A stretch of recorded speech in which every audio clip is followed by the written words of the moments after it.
Hey y'all, I'm Sarah. Welcome to another episode of Widow Wit Wisdom, the place where we take grief seriously, but we don't necessarily take ourselves too seriously. Because honestly, humor is just my strongest coping mechanism. Even my therapist agrees. So, today's episode will have a little bit of that, but it will have a whole lot more illustration of what grace looks like. If you watched my episode on the grace of grief, this is the person that absolutely personified grace in my grief for the very first time early in my widowhood, and she saved my life. So I hope you will allow me to today, in honor and tribute to my dear friend and favorite artist in the whole world, Susan Sugar, pay a little tribute to the magic of her and who she was, because this woman, not only did she touch me with her art, but with her beautiful heart and soul. And so I hope I can do her justice, because it was an absolute honor and privilege to know her and to own so many beautiful pieces of her art. So buckle up, buttercups, because today I'm going to share with you the magical Susan Sugar and how she saved my life. And of course, as always, a few disclaimers before we get started. I'm a widow who lost her husband 9.5 years ago to suicide. So I may say and talk about uncomfortable things, and sometimes in uncomfortable ways. If you are not prepared for that, ready for that, or in a space for that, please pause, come back later and listen. But when you're ready, show back up with an open heart. No judgment, because we don't do that here. We are here to learn from each other. Don't judge me. I'm not going to judge you. Adult conversations only. And second little disclaimer here. If you hear lots of birds chirping, chickens, ducks, whatever, all the wildlife and animals, that is not a fancy soundscape in the background. I live on a farm in South Texas. There is lots of noises because spring has sprung here on the farm. So everything is expressing its joy, which I truly appreciate, because we definitely needed the rain. So anyway, I hope y'all are ready for a little bit of magic in your life, because that's what today's episode is gonna be. Buckle up, buttercups.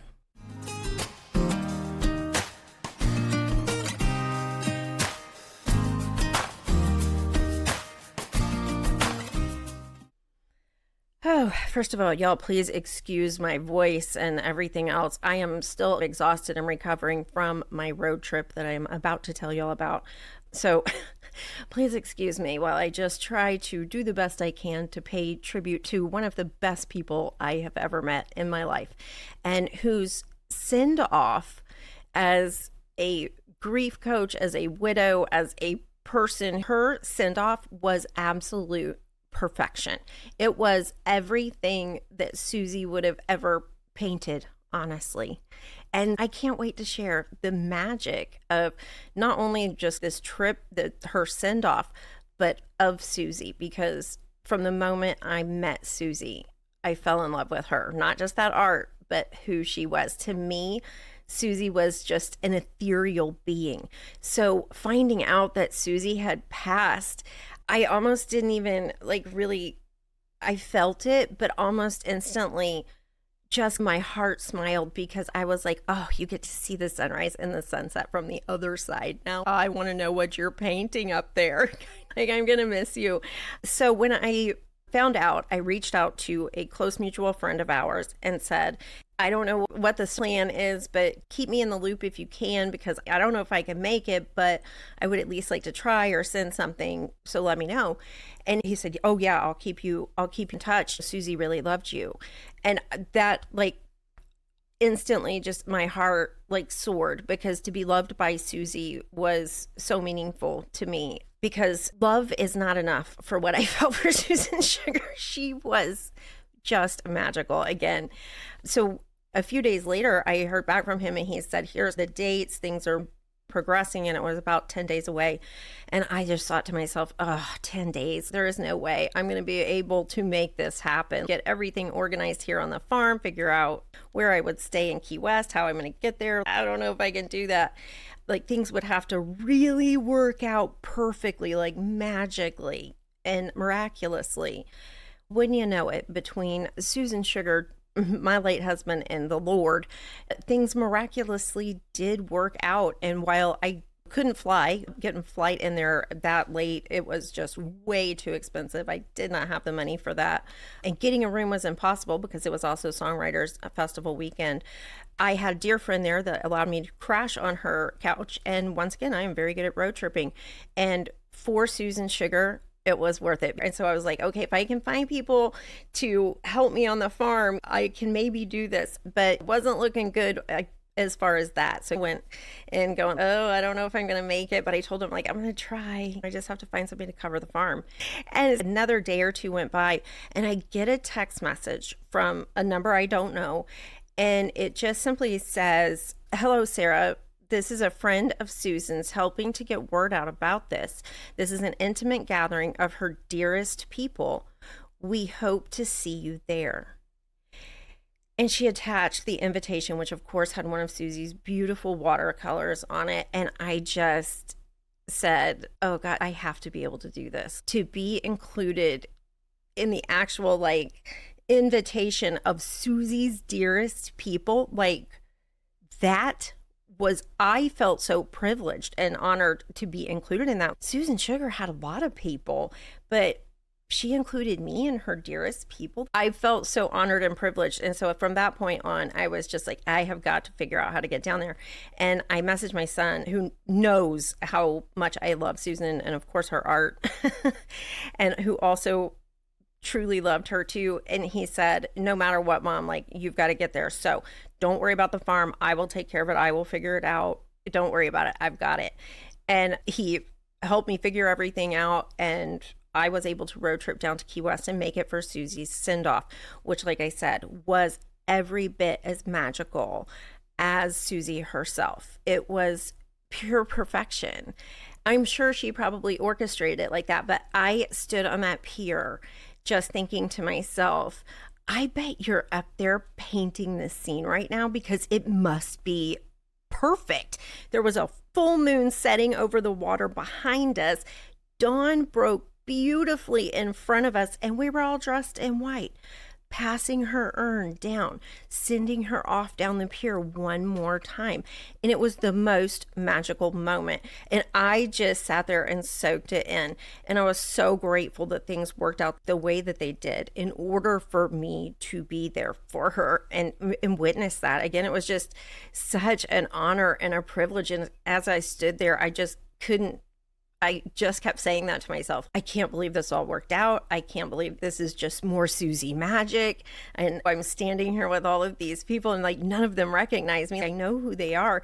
And I do not belong in this group. It was just so overwhelming. And I was so grateful once again to Susie for that magic and just the magic of the sky, and just wanting to be like, can you send me that painting that you did? Can I add it to my massive collection? Because that had to have been just an absolutely stunning picture to see, because I happen to have one of the very few full moon watercolors that Susan did. It hangs over my bed right next to the big triptych that first drew us together. So it was an honor and a privilege to get to go and be part of that, to be invited to be part of that, but mostly just to have known Susan. Even had I not been invited to that, I would still be sitting here doing this because she literally saved my life. It was just an honor to know her, to experience and partake of her just ethereal magic and love and grace that she exuded. So yeah, it was such a special moment for me. And it was kind of strange kind of grief, because while I hurt, she had always seemed so ethereal to me that I always talked to Susie through the clouds and through the skies and through her art and the brushstrokes. I feel her everywhere always. And so it didn't feel all that different to have her gone. And I just stood there appreciating. I'm so glad we had that relationship where we didn't need words. We just needed the skies to communicate. We felt each other, and that we were thinking of each other in those moments. We just had a really special relationship. And poor Susan, from the moment I met her, I was like, I need to know everything about you. Please sit down and tell me. Oh, yeah. And by the way, I really love your art and I want like all of it. I was super awkward and she loved me anyway and took me in.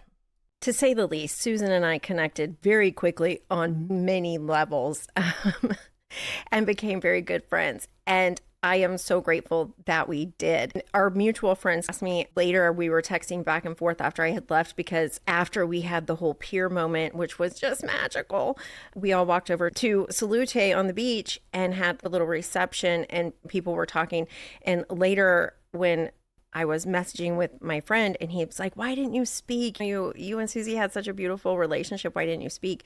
And here's my answer to that. If you were watching Skipper, 2 reasons. Number 1, I was not qualified in that room full of people. I just did not feel comfortable. There was people that had known her longer, probably knew her better than I did. And so I just didn't feel like I deserved that privilege or honor to actually speak about Susie. And the second reason is because once I start talking about Susan, I cannot stop. So this is going to be a very long one, because now we're going to jump into how I met and fell in love with Susan Sugar. So I was very first drawn to and connected with Susan over her art. Jeff and I had just finished remodeling the house down in Key West, and we were looking for art. And it was very important to us that we source everything for this house as locally as possible, but especially the art, because Key West was an artist community. And while Jeff was there for the diving and fishing, I was there for that. And so it was really important to keep it local, but I was also looking for the right vibe. I wanted this house to have a gentle, comfortable vibe to come back and be mellow at after you were crazy on Duval Street. And so I was being maybe too picky, and I had seen some of Susan's art in the airport. As you left Key West, there was a beautiful Susan Sugar painting hanging there as you went down the escalator. And I had snapped a picture of it because I couldn't read the label on it, and I zoomed in, and I was actually heading back to Texas to do some things here on the farm. And I saw the name Susan Sugar, and I sent it to Jeff, and I was like, I love this painting. This would be the vibe I want for the house. And look at her name, Susan Sugar. And we have a farm called Sugar's Dream. It's like it's meant to be. And so after that, I spent months looking for her. I could not find her work anywhere else other than this airport. I was asking everybody, does she have a gallery? Is she in a gallery? Can I find her work? Can I find her? And no one seemed to be able to connect me with her. They knew her, they loved her, and they loved her art. She was very elusive. And so I was like, okay. And now, mind you, every morning I would get up at dawn and go for a run, because I was in training for several things at that time. And so I always got up before dawn because it was beautiful to go run down there. And I would see this woman sitting on the pier painting. And many times we had kind of conversed and been like, it's a beautiful sunrise, or the colors are amazing. And I would compliment her watercolors. And I just thought to myself as I saw her that she must have a perfect life. She is such an inspiration. I hope to someday be able to do what she is doing. But we never introduced ourselves. I was on a run. She was painting. Wasn't going to stop. And so it never occurred to me that this was Susan Sugar, because the canvas I had seen was in oil and this woman was watercoloring. So along the way, I finally come into contact with someone that knew her and was like, yes, she's in town. She's not at a gallery right now. She's currently in between, but maybe has some stuff large enough for the space you're looking for at her house. And while she doesn't usually let people come over, she said you could come over and take a look at the couple canvases that she has. She has more in storage in other places. And so I was very excited. I was like, yes, we want to come over. So we arranged a time for Jeff and I to go over to her house and see them. When I say the signs were signed, not only was this woman shared a name with a farm that is named after my grandfather. So I had told Jeff on the way over there, I said, no matter what, like, I want to buy something from her, even if it's just something small, because Sugar's Dream and Susan Sugar, like, we need a piece of her art down at the farm. Where that has gone. I have so much of it down here now. We pull up to Turtle House. We had taken a cab because we had dinner reservations, figured this was not going to take long. Boy, were we wrong. All of us. we walk up to Turtle House, and when Jeff and I walk in, Susan wasn't currently visible. We actually walked in at that time. The gate ran all the way up to the lane where it sat. And you had to pull a little washer and walk through this gate, and there was garden between you and the actual house. And when I walked in and I saw the garden and Turtle House, I turned to Jeff. My jaw dropped and I had tears in my eyes. And I just turned to Jeff and I said, holy crap. I don't know if this is her home or her studio, but I can tell you this right now. This house, this setup, this is everything that I have been describing to you that I want Sugar's dream, our farm, to look like and be like when we retire. I said, I don't know what it's going to take to get it there, what old wooden homes we have to salvage, but this is what I want our farm to be for us when we are ready to move down there full time. Little did I know it only got better. So Susan finally, like, she kind of hears us discussing this and she walks through the gate. And I just see her and she is like literally, and I had already had the prayed the angel into the room moment with my mom, if you haven't heard that episode. And I literally saw her like that angel with my mom. She was just glowing and radiant and beautiful. And like in this flowy white dress, just no cares.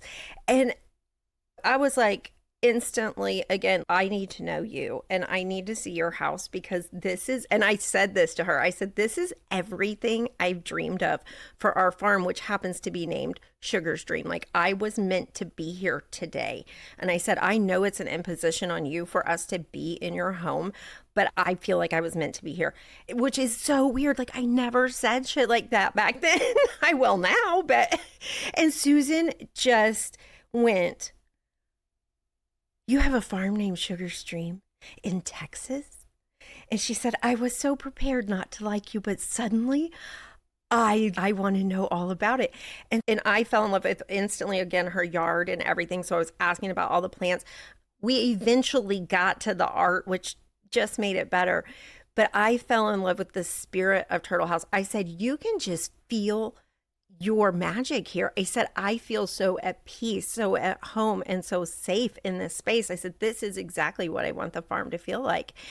And she loved that because she did love Turtle House. She poured her heart and her soul. And I think she appreciated that I felt that. And I was moved almost to tears. And then we finally walk into her studio because it took me a while to get past the outdoor bathroom because it is just still my happy place. It's heaven.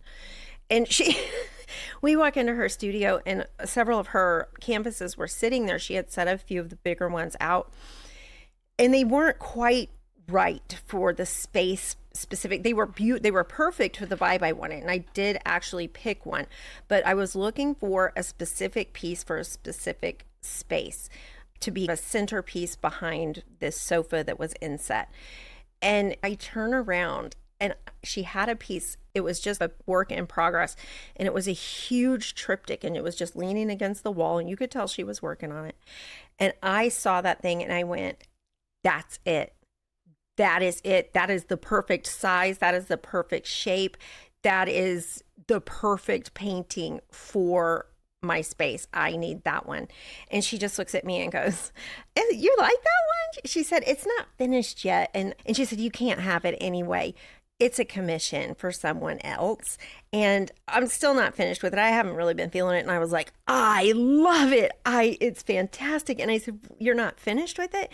And she said, no, here's the studies. And she shows me the watercolor studies. And all of a sudden, when I see those little pages that she has watercolored there, I went, oh my God, you're Susan Sugar? I said, I had so much trouble finding you. And literally all I had to do was stop on my run and introduce myself. And I could have seen this stuff months ago. And I said, I see you every morning painting. I'm the runner, blonde ponytail, purple hat. And she cracked up and she said, oh my gosh, you are always so complimentary and so nice, but you never bother me. And I was just like, two people that appreciate the dawn. It was so funny. And so she ended up giving me one of those, like another little watercolor study that she had, but assured me that while I could not have the triptych, number one, it wasn't finished. And number two, it was for someone else, that should they decide maybe not to take it, she would she would let me know. But in the process, I was like, can I commission you to paint a piece for my space? Because this one is so perfect. If you could do something similar and make it perfect for my space, that'd be even better. And she said, yeah, sure, I'll take a look. She gives me one of those little watercolors, and Jeff and I leave. And we're going to come back a few days later and pick up the paintings and everything and pick up Susan so she can stop by and see the space and what she would have to work with. And she comes over and she sees the space and she walks in, and I was like, look, I have all these walls. I just want to fill it with beautiful Key West art. If you could help me do that. And she was just like, I love the feel of this and where you're going with it. And I was like, you want to help me fill it with art? And she's like, yes. And I show her this space and where we're going to hang the ones that we had already purchased. And she actually made some suggestions that were even better. And of course, we ultimately ended up doing that. She did. She ended up coming in and hanging everything for me. And she looks at that space and she goes, I see what you mean about that triptych being perfect. She said, it is a good size and shape for that. And she said, it may not be the right size and shape for the other people. She said, they actually kind of questioned it. And so I'm going to run it down there in a few weeks. I'm going to get a little further on it and then run it down there and try it in their space. And they're just like a block or two from you. We'll see. And so I had my fingers and toes and everything crossed. And a few weeks later, I get a message from Susan that was a photo of this triptych. And she said, it's not finished yet, but I think it was probably always meant for you. And it was sitting on the back of my sofa in my house. And I was just like, oh my gosh, are you serious? And she said, yeah, I drove it down there. They weren't that into it. It didn't fit their space. They wanted something a little bit different. And so I think this one is just meant for you. And she said, you just love it. And she said, I've got to take it home and finish it, but this will be your piece. And I was over the moon excited. I was crying. I was so grateful. I was so excited because this painting just got better and better. It was one of those paintings where I just wanted to pull up a chair and sit in front of it and look at it. I could fall into it, just see it, feel it all around me. It was magical. And I was so pumped that I was going to have it. And then Susie went on from there. Not only did I get the beautiful triptych that hung over my sofa and still hangs over my bed to this day. That's how much I love this painting. She helped me pick up more art, not only her work, but other people. She introduced me to Cindy Wynn, and I got a couple of her pieces, as well as Ben and Helen Harrison, who I'd met before, but she suggested a piece that they had in their gallery at the time by Bradley Sabin, which was these little poppies, these little handcrafted poppies that were on screws, and you screwed them into the wall in a design or whatever you wanted. And it was, I forget how many of them. It was like hundreds of them. And so with their help, we got my house all decked out in art. And at that time, Susan was a little bit between galleries or something like that, I think. And she was a little bit stressed about it. And I said, I have a lot of your art and I still have all this room and bare walls. Why don't we bring more in and just do a big open house? We'll just really make it a Susie Sugar soiree or something. We'll hang all your art in all the rooms, not just the few that I have, and just mark mine sold. And she was like, oh, I love that. Are you serious? Would you be able to do that? Because in this time, as she finished that piece of art and helped me do all these other things in this house, Susie and I got close. We had a lot of time hanging those individual pieces of art and poppies to just talk and sit in the backyard. And it was, for me, so magical to learn about her and from her and just kind of hear her story as we're sitting there and doing these things. And so we have this summer soiree. It was my absolute honor to do it. And it was a way for Jeff and I to kind of meet people. And Susie was like the most connected person I had ever met. And just in a, again, magical kind of way. So I knew anybody I met through her was probably going to be just as amazing. And so I was like, just give me the guest list. I'll set everything up. I'll have it all ready. Just give me the guest list and you set up the art however you want to do it. My house is yours for this. And so she did that. And that guest list, which by the way, was basically everybody that was on that pier. So if any of you happen to come across this, I was a blonde back then, and that was my house. that we all celebrated Susie in many years ago. But yes, it was my absolute privilege to show and exhibit her art and celebrate her, because I had just fallen head over heels in love with her art, her heart, with Turtle House. We both spent hours going back and forth to each other's houses and swapping plants and all of that kind of stuff. We really connected over it. But we had that summer soiree, and it was hands down one of the best nights of my life. But honestly, I was so just exhausted. There were so many people. I still cannot tell you who all was there, but so much just fun and joy and beautiful memories came from that, and meeting and connecting with even more wonderful people that loved Susie and knew her, and that I got to know because of her. It was such a privilege. Yeah, many of those people were on that pier that morning when we sent her off. And again, it was an absolute privilege to stand there with them. And I'm sorry I didn't say hello to more of you or explain who I was, but was me. Of course, after that soiree, I also collected even more of her art, because some of it just looks so good in the rooms where she had it hanging. And of course, throughout the years of knowing her, I collected many more of her watercolors, and I am just so blessed to be surrounded by her art, which bears her soul, in my opinion, because that is where I first saw her, where I first met her, painting on that pier. And I found it very fitting that the moment I drove into Key West, I drove right over to that beach, because it was really early in the morning. Dawn had barely broken, and I kind of walked out, and I see a woman sitting there on the pier, and she is watercoloring. And I kid you not, she looked just like Susan Sugar. And I finally had to walk by and just say something, because I didn't the first time. And I just said, I'm so sorry, but I am here to say goodbye to a friend. And it is like I'm hallucinating, and she is sitting here right now because you look so like her.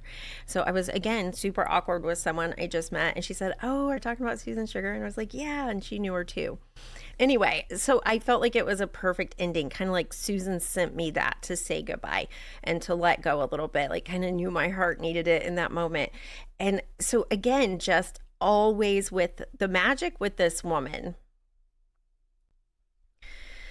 And of course, after that, I just was so connected with Susan and spent as much time with her as I could, and absorbed as much of her just heart and story and soul as I could, not just her art, but all of her, because I just found her fascinating. And again, ethereal, of course.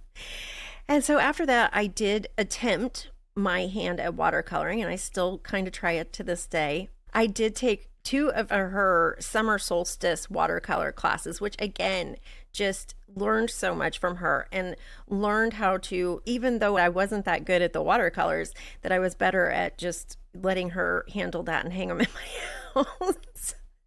That it was the piece of sitting there and doing it that was what was special and magical to me. And so we really, again, still connected even more through that.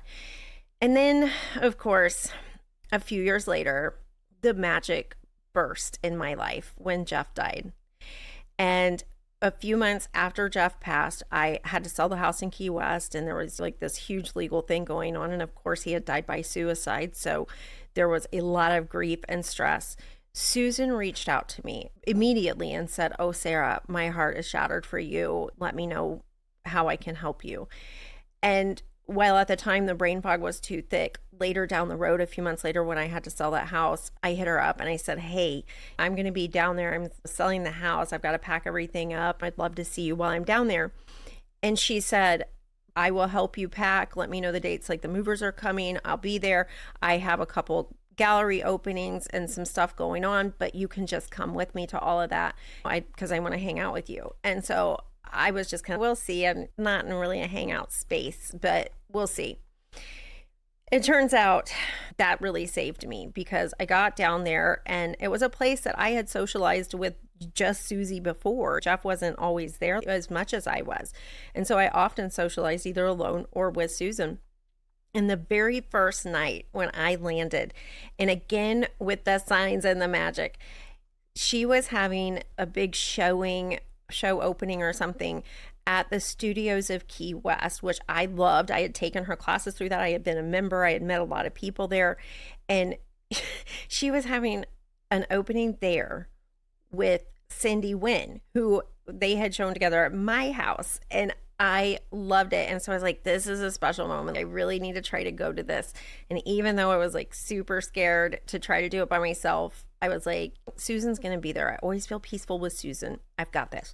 So I walked over there. I literally have journal entries about this. It was so moving. I walked down there, which was a couple miles from my house. It was the other side of the island, but it was a gorgeous evening. And I walked down there and I was like, okay, if I get there and I'm okay, I'll walk in. And I walk all the way. And I just, as I walked, was like, this feels normal. I've done this 100 times just like this. And this is the first time in the 4 months since Jeff died that I almost feel normal and safe and okay for just a minute. And then, of course, that scared the shit out of me.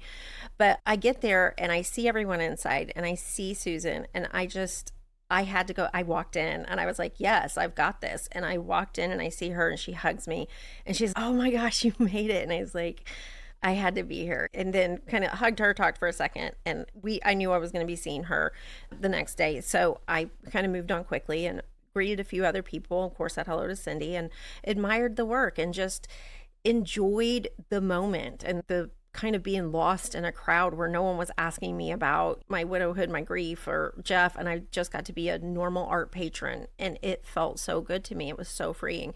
And that was the first time since Jeff had passed that I felt that way. So much so that I wrote about it in my journals. And I was so grateful to just Susie and her spirit and pulling me out of the house and getting me to do those things. And we just continued to do that week. And it was soul changing for me. I was super broken. I was beat down. I was at the final end, the final stretch. Things were, I just had to get this house packed up and sign the papers, and the legal situation was pretty much wrapped up. And this was like the finish line. And if you've listened to any of my other videos, you may know that I set those goals. I'm going to get to the top of this hill and I'm done. This was one of those moments. I had said, when I finally do this, when I wrap this up, I'm finished. I'm not coming home from Key West. And I think somehow Susan sensed that and therefore kept me busy down there. She kept me, not only did I go to that like opening, I went to someone else's show with her at another gallery a few nights later. I went to several of her friends' houses and had dinner and cocktails with them, and we had lunches, and she came over and helped me pack up. She was never intrusive about it. She simply was there and said, hey, let's go do this. It'll be fun. And that saved me, because for a few minutes I wasn't thinking about, this is it. This is the end. I'm done. And then when I finally did wrap it up, and I was going to have moved all the furniture and stuff out, and she was like, where are you staying after that? And I said, because I had a few more days there, and I said, I'm just going to get a hotel room. That was my end. And she said, oh no, come and stay with me at Turtle House. That woman knew I could not pass up the opportunity to finally get to stay at Turtle House. And it saved my life, because had I been alone in that hotel room, I would have absolutely sunk into the darkness and I would have died there on the beach in Key West. But because Susan simply said, no, just come stay with me. We don't even have to talk. We can if you want to, but just come hang out. I've got that whole studio. You can just go stay in there. She saved my life. And then when I did stay with her, we did talk. For the very first time, I was able to feel safe enough in a space with someone that I could truly, honestly pour it all out to. Because she said, I know you have to be brokenhearted, Sarah. She said, you and Jeff loved each other so powerfully and so much that this has got to be crushing you. And I was like, thank you for recognizing that. Literally no one said that to me. People have blamed me and shamed me and judged me, but no one has recognized that I have really, truly lost the love of my life and that I don't want to be here without him. And she said, I know, I see that. And she said, but you can be here without him. And we had this beautiful moment on the beach at Fort Zach the night before I left. And we were kind of talking it out and crying it out. And I was just like, I wasn't prepared to leave from here, and I'm leaving here, and now I don't know what I'm going to do next. And she said, You're going to figure it out. She said, but right now you're going to leave all that pain right here in this sand on the beach. You're going to leave all your tears right here, and then you're going to get up and take my hand, and we're going to go wash it all off in the ocean. And then we're going to go home and get ready for dinner and have one last good night in Key West. And when I say to have that moment as a widow in your grief, to just be seen, to just be heard, to just be able to heal a little bit and not even realize it at the time. But it was such a powerful and moving moment. She literally saved my life. Just her calm, her grace, the way she just knew what was happening, what was in my heart, and let me feel it and then move through it. It was beautiful and stunning, far more than any piece of art of hers that I have. But I am so grateful again that I have her art so that I can remember moments just like this every time, because that beautiful triptych happens to have been painted at that same spot. Funny how things come full circle, isn't it? It's been funny to me as I've gone back through my grief coaching how impactful Susan was in those early days, how those moments, while I didn't realize what was happening at the time, but I was simply writing that, wow, she made me feel safe and I was able to open up and now I feel better. And to see that in action from hindsight was, I feel so blessed. I feel so lucky that I had her, because I would not have made it. I know I wouldn't have, not right then. And it was just such a miraculous and divine kind of timing and moment that she probably wasn't even usually, I don't think she was even usually in town that time of year, but that I was there. So it was just, again, all meant to be, Susan Sugar and me. And forever after that, I have always connected with her over Turtle House, and the fact that I have Sugar's dream. And so I would send her, oh, look, it's a Susie Sugar sky over Sugar's dream. I just always have sent her videos, pictures of the flowers, the wildlife. She's always loved that, just like me. And so we've connected over that. And especially funny because, again, the farm and her share the same name. But yeah, knowing Susan and loving her and being one of her dear people, which I still can't believe, like, this woman had, how can I be one of her dear? It was such a privilege and honor to know her, and especially to send her off, because just like her, just every full circle thing that ever happened with Susan Sugar, every sign, every divine moment, even her send off had all of that. And so it was, again, just magical. There were so many signs, so much Susan Sugar, and I am so very grateful that I have and had so much of her in my life, and that I will forever be able to now say, oh, Susie, I'm standing over Sugar's dream. What does that sky look like from your side? Could you send me that painting whenever I want to? And know that she probably actually does hear me now, just like Jeff and God and everybody else. But anyway, I don't know how to put into words the magic that she was, how to pay tribute enough to this woman, but I will forever see her in everything, in every bit of nature, and of course, in all of her art that surrounds me, and in the heart that she left within me to just keep going and showed me how to do that. And I don't know how to ever repay that love, except for to continue to do the best I can to be as much like Susan Sugar as I can. I make that an absolute goal in my life, and I think everyone should, because she was just a beautiful person who saw things in beautiful ways and was not afraid to say it. Susan Sugar was truly one of those people that was always the light in someone's day. She was the light in whoever's day she touched. That's just who she was. And that is what I strive to be. That is why I end every single one of my episodes with, always be the light in someone's day, even if it's your own, because Susan taught me how to do that. And I am so grateful for it. It has saved my life. I hope that somehow a little bit of her magic can spread to the rest of the world. And I was just glad to share her. I could go on literally for hours about this woman. I have so many great stories, right down to why it's her fault that I didn't get picked for jury duty the first time. But this, I just cannot express enough how privileged I was to know her and how to still, again, this day, just be surrounded by the beauty of her art that reminds me of the light that she was in the darkest time of my life and saved it. So, again, how do you say thank you for that? I truly don't know, but I do hope that you have enjoyed this episode of Widow Wit and Wisdom. I will see y'all next time. And if you did enjoy it, or you know someone who might, please subscribe, follow, share, do all the things. And if there's someone that's been magic in your life, go tell them. Tell them today, because maybe they need to hear it. Susan taught me that too. But anyway, guys, go be the light in someone's day, even if it's your own. I'll see y'all next time here at Widow Wit and Wisdom.